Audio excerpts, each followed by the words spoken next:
Let us continue chapter 28, verses 13 to 25 regarding the appearance of Samuel and the conversation between Saul and Samuel. To the medium's surprise, Samuel appears. Verses 13-14. Mediums and spiritists do not have access to the dead, but communicate with evil spirits posing as people who have died. That is why these spirits are called deceiving spirits. 1 Kings 22:22. This passage does not say that the medium brought up Samuel from the dead. In fact, God revealed Samuel to Saul. When Saul asked what she saw, she said that she saw a ghostly figure coming up out of the earth. The Hebrew word translated for a ghostly figure is Elohim, literally gods, but often applied to the Trinity, one God in plural form. When the medium said she saw an Elohim, she did not mean that she saw the one true God, but she spoke from her own pagan context by calling this appearing of Samuel an Elohim. It is merely a manifestation of a demonic spirit interpersonating Samuel in form, knowledge, and prophecy. God permitted the devil to answer Saul's fear. This is an indication to us of the reality of the world beyond. It could not be the soul of Samuel coming up out of the earth, for the spirit of a good man rises upward. Ecclesiastes 3:21. Samuel must have been in Abraham's bosom. Luke 16:19-31. When Jesus finished his work on the cross, sin's penalty was paid, and these dead in Abraham's bosom were ushered into heaven. Perceiving by the woman's description of an old man wearing a robe, Saul guessed it was Samuel. God allowed this strange appearance because it accomplished two things. 1. It reconfirmed the coming judgment upon King Saul in a dramatic way. And 2. It taught the medium a powerful lesson about the danger of her occultic craft. Saul came in disguise, verse 8, but Satan soon discovered him, verse 12. But when Satan came in disguise of Samuel's robe, Saul could not discover him. Such is the disadvantage we labor under in wrestling with the rulers of the darkness of this world, that they know us while we are ignorant of their schemes and devices. Obviously, age and clothing do not exist in the realm of the spirits of those who have died, but God miraculously gave such appearances so that Saul was able to perceive that the spirit was Samuel, and he affirmed of the coming judgment on him. This robe description of Samuel is an interesting detail, since Saul had previously torn Samuel's robe when Samuel announced that God had rejected Saul from being king and torn the kingdom of Israel from him. 1 Samuel 15:27-28. The torn robe that Samuel wore was to remind Saul that the Lord has torn the kingdom out of his hand and given it to his neighbor David. When Saul is convinced that the medium had seen Samuel, he bowed down and prostrated himself with his face to the ground in reverence to Samuel. This too was hypocritical, since he had previously never obeyed Samuel nor heeded to his warning. Saul shares his distress with Samuel. Verse 15. It is not in the power of mediums and spiritists to disturb the rest of good men and to bring them back into the world whenever they please. The spectre or phantom personating Samuel is called Samuel in the text hereafter. When Samuel asked Saul, "Why have you disturbed me by bringing me up?" Saul explained his problem to Samuel by giving a threefold answer. 1. I am in great distress, for the Philistines are fighting against me. 2. God has departed from me and does not answer me any more by any means. 3. I have called you that you may make known to me what I shall do. Saul is asking for guidance when his course of action is obvious. He has to fight the Philistines. What Saul really wants is an assurance that all will be well and that he will win the battle. Samuel tells King Saul why the Lord will not speak to him. Verses 16 to 18. Samuel asked why Saul consulted him. Samuel made Saul's case appear still more desperate because the Lord has departed from him and became his enemy. Walter Kaiser, an American evangelical Old Testament scholar, says that there was an authentic appearance of a ghostly figure here, but it was not the result of our witchcraft, but it was God's final judgment to King Saul, who insisted on going his own way. God himself intervened to the medium to rebuke Saul for his sin of disobedience to the command of God in not destroying the Amalekites. The Lord had become Saul's real adversary, more so than the Philistines, since the king had refused to obey the Lord. Verse 18.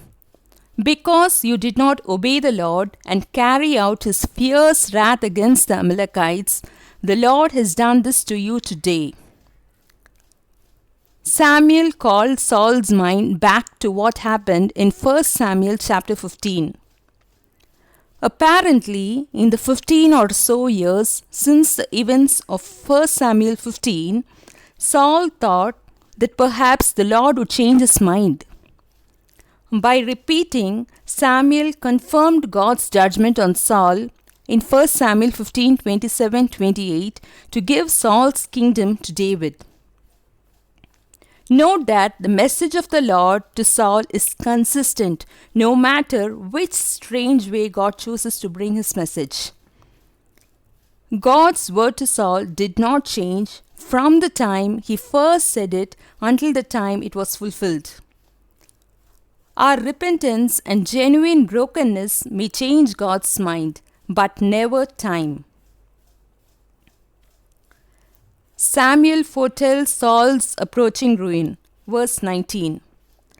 The Lord will deliver both Israel and you into the hands of the Philistines, and tomorrow you and your sons will be with me. The Lord will also give the army of Israel into the hands of the Philistines. Be with me means the place of the dead. Samuel confirms that the doom of Saul is certain. What an awful message! The Philistines will win this battle against the Israelites. When judgment fell upon Saul, it not only brought ruin upon his own household, but also upon the whole Israel.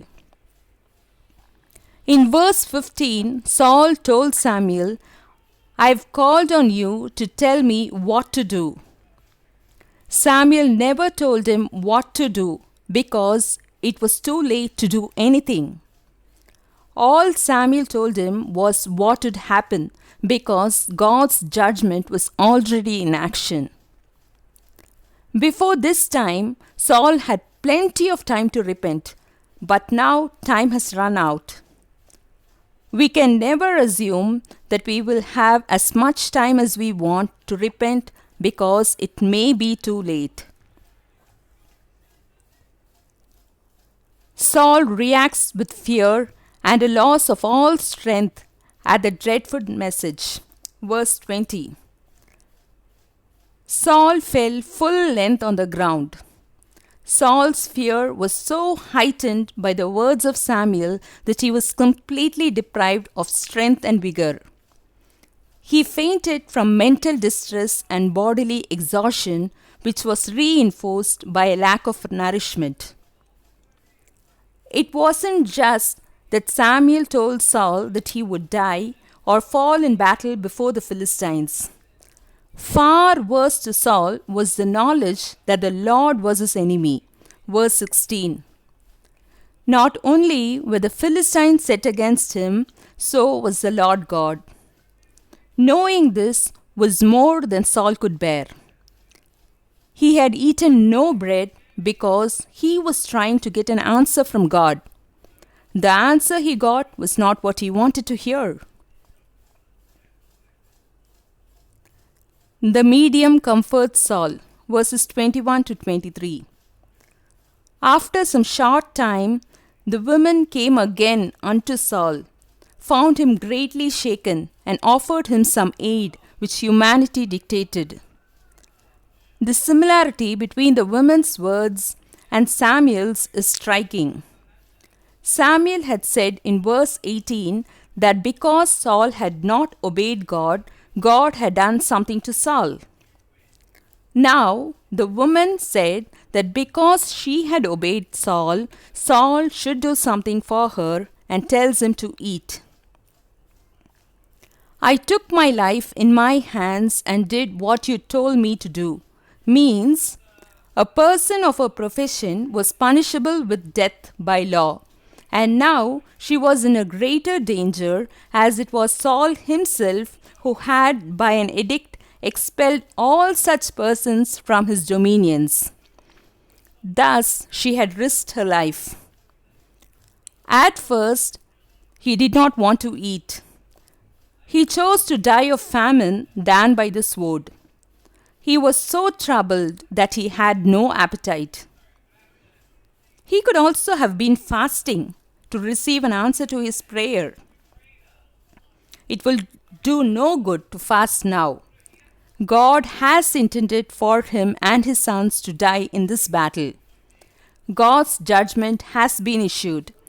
Next, it had to be executed.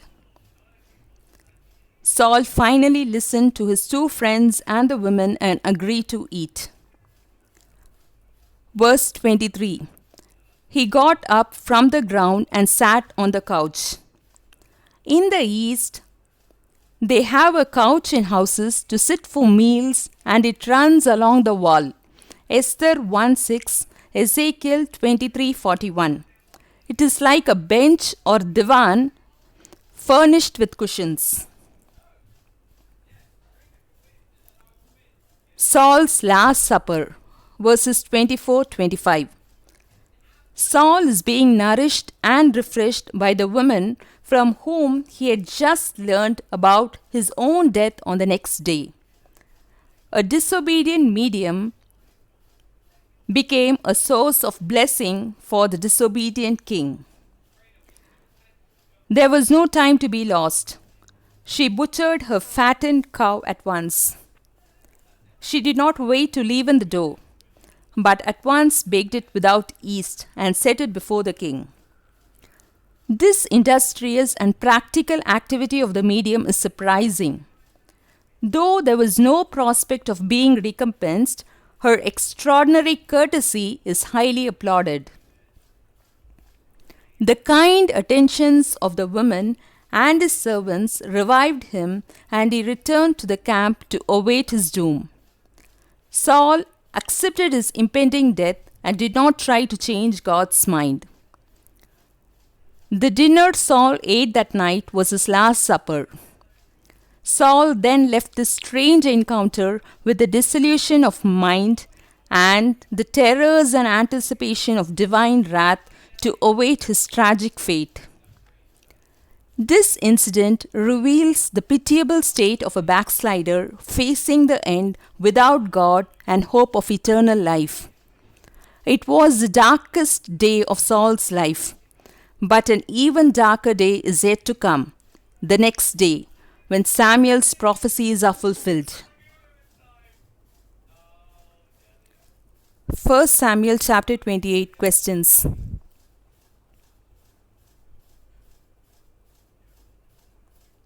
First Samuel chapter 28 answers.